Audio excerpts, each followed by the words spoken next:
नमस्कार और आपका स्वागत है। आज ना हम HTML के एक ऐसे सीक्रेट को डिकोड करने जा रहे हैं जो एक आम सी वेबसाइट को एक जोरदार एकदम प्रोफेशनल वेबसाइट बना देता है, और वो है सिमेंटिक टैग्स।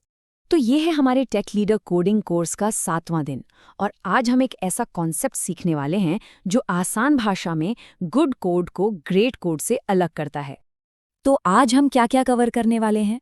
पहले डिवाइटर्स से आज़ादी, फिर वेबसाइट का ब्लूप्रिंट कैसे बनता है, उसके बाद सही टैग कैसे चुनें, और फिर देखेंगे कि शब्दों को उनका असली मतलब कैसे दिया जाता है, और आखिर में इंटरैक्टिविटी की नींव कैसे रखी जाती है।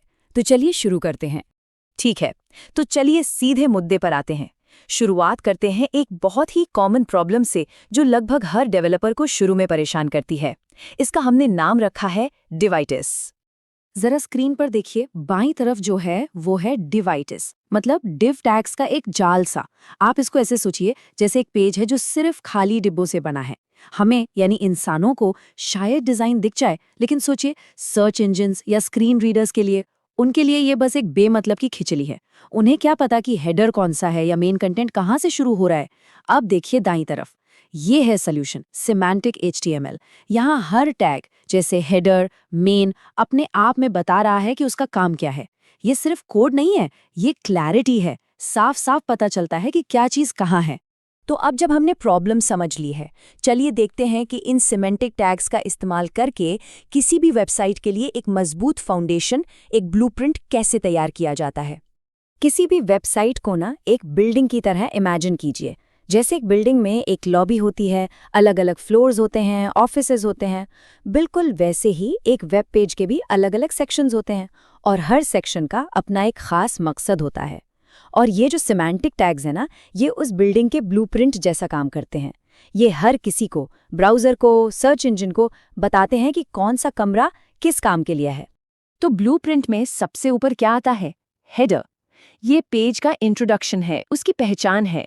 यहाँ पर आपको आमतौर पर वेबसाइट का लोगो मिलेगा, मेन टाइटल होगा और हो सकता है कुछ इंपॉर्टेंट लिंक्स भी हों। इसके बाद आता है नैव। ये वेबसाइट का GPS है। सही सुना, ये टैग खास तौर पर जो मेन नेविगेशन लिंक्स होते हैं ना, उनके लिए है, जो विजिटर्स को वेबसाइट के बड़े बड़े सेक्शंस तक ले जाते हैं।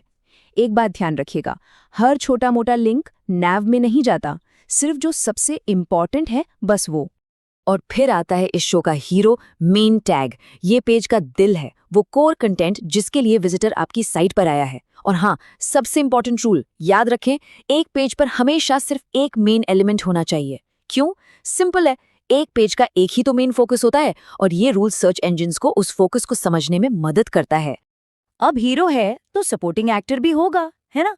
वो है अ साइड। इसमें ऐसी इंफॉर्मेशन होती है जो मेन कंटेंट से जुड़ी तो है, लेकिन अगर वो ना भी हो तो मेन कंटेंट अधूरा नहीं लगेगा। जैसे कि रिलेटेड आर्टिकल्स की लिस्ट या फिर कोई ऐड। और आखिर में ब्लूप्रिंट का बेस, उसकी नींव है फुटर। इसे आप पेज का बेसमेंट समझ सकते हैं, जहां आपको कॉपीराइट नोटिस, कॉन्टैक्ट इन्फॉर्मेशन और साइट मैप जैसे जरूरी लिंक्स मिलते हैं।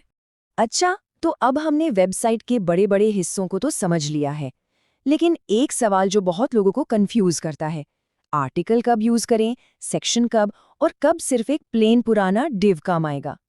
चलिए इस कंफ्यूजन को दूर करते हैं। देखिए, यहाँ पर बिल्कुल साफ साफ बताया गया है।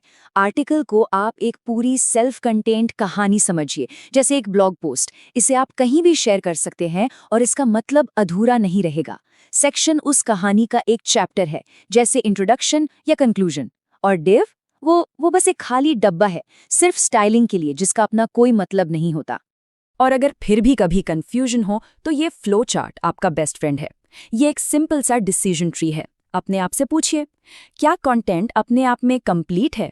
हाँ, तो आर्टिकल यूज कीजिए। क्या ये मेन कंटेंट से रिलेटेड तो है पर थोड़ा अलग है, तो असाइड चूज कीजिए। इस टूल से गेसवर्क बिल्कुल खत्म हो जाता है।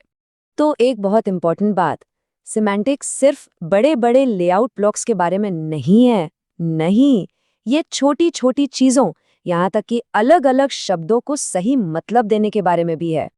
ये एक बहुत बहुत ज़रूरी डिफरेंस है जो समझना होगा। टैग सिर्फ टेक्स्ट को मोटा यानी बोल्ड नहीं करता, नहीं, ये ब्राउज़र को और स्क्रीन रीडर्स को बताता है कि भाई ये टेक्स्ट बहुत ज़रूरी है। ठीक वैसे ही EM सिर्फ टेक्स्ट को तिरछा यानी इटैलिक नहीं करता, बल्कि उस पर जोर देता है, एम्फेसिस डालता है। तो ये सिर्फ देखने में कैसा है उससे कहीं आगे की बात है। यह है एक्सेसिबिलिटी और आपके शब्दों के सही मतलब के बारे में। तो चलिए अब सब कुछ जोड़कर देखते हैं कि ये सब मिलकर एक वेबसाइट के जो सबसे इंटरैक्टिव पार्ट्स होते हैं उनके लिए एक परफेक्ट फाउंडेशन कैसे बनाता है। और ये देखिए, ये तस्वीर सब कुछ बयां कर देती है। यही है हमारी मेहनत का फल। जब आपके पास इतना साफ सुथरा मीनिंगफुल स्ट्रक्चर होता है तो फॉर्म्स जैसे कॉम्प्लेक्स इंटरैक्टिव चीज़ें बनाना बहुत आसान और सॉलिड हो जाता है। और यही एक एक्सेसिबल, SEO फ्रेंडली और फ्यूचर रेडी वेब पेज की चाबी है। तो चलिए एक छोटा सा रिकैप कर लेते हैं कि आज हमने क्या क्या सीखा। तो हमने शुरुआत की थी डिवाइटिस की प्रॉब्लम से और हम पहुंचे एक साफ सुथरे सिमेंटिक ब्लूप्रिंट के खूबसूरत सॉल्यूशन तक। हमेशा याद रखें, हेडर, मेन, फुटर जैसे टैग्स आपका ब्लूप्रिंट बनाते हैं और आर्टिकल या सेक्शन जैसे टैग्स इस बात पर डिपेंड करते हैं कि कंटेंट का मतलब क्या है, ना कि वो दिखता कैसा है। और ये सब क्यों जरूरी है एक बेहतर, ज्यादा एक्सेसिबल और पावरफुल वेब बनाने के लिए। अब इस नॉलेज को प्रैक्टिस में लाने का टाइम है। तो आज का प्रोजेक्ट टास्क है, एक सिंपल सा वेब पेज लीजिए और उसे सही सिमेंटिक टैग्स का इस्तेमाल करके दोबारा स्ट्रक्चर कीजिए। आज के लिए बस इतना ही। हमसे जुड़ने के लिए शुक्रिया। अगले सेशन में हम उन्हीं इंटरैक्टिव फॉर्म्स के बारे में डिटेल में बात करेंगे जिनकी झलक हमने आज देखी। तो मिलते हैं डे 8 में।